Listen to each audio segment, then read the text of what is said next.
vem Christian de att han mår Don chung zelin in en fjärå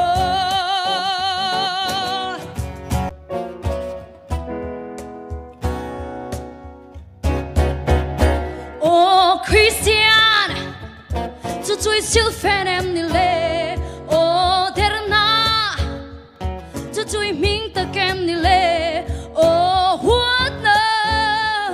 Cho chui thiên lung em ni dọc lệ I cho bol nun khan Phát ra thân long chê Hoi kiro Khoa tai ma hiền Ho te ka u nào I nen fiat ta chê I nun phung song te khan I la la liam em Christian Di atara moi Don chung zelin In en fiaro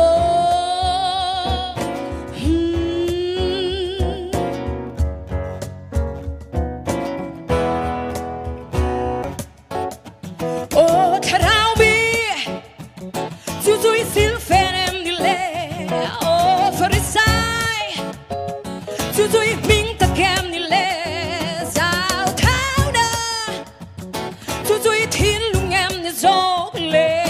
I cho bol nun khan Vana ma ten long te Hoi kiro Kwa dai ma yan Ho te ka u now In en fiat se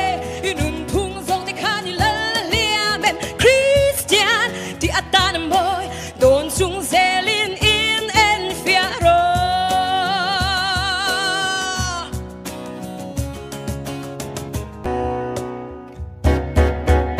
Åh tarao mi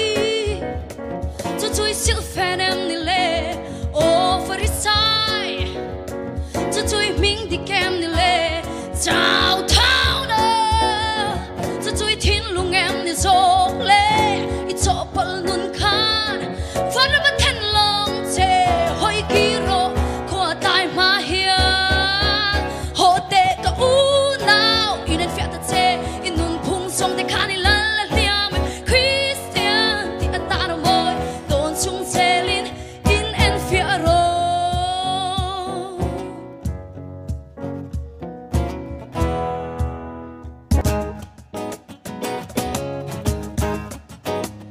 Rin om na Du du I silfen em ni le Åh bum du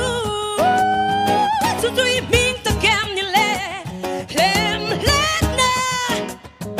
Du du I thiên lung em ni dog le I cho bol nun khan Phát ra ma ten long te Hoi kiro Kwa dai ma yan Ho te ka u now In en fiat ta te In un phung song te khan I la la liam em Christian Di atan moi Don chung zelin in en fiaro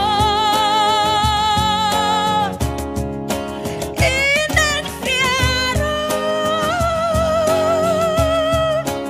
In en fiaro Rin om na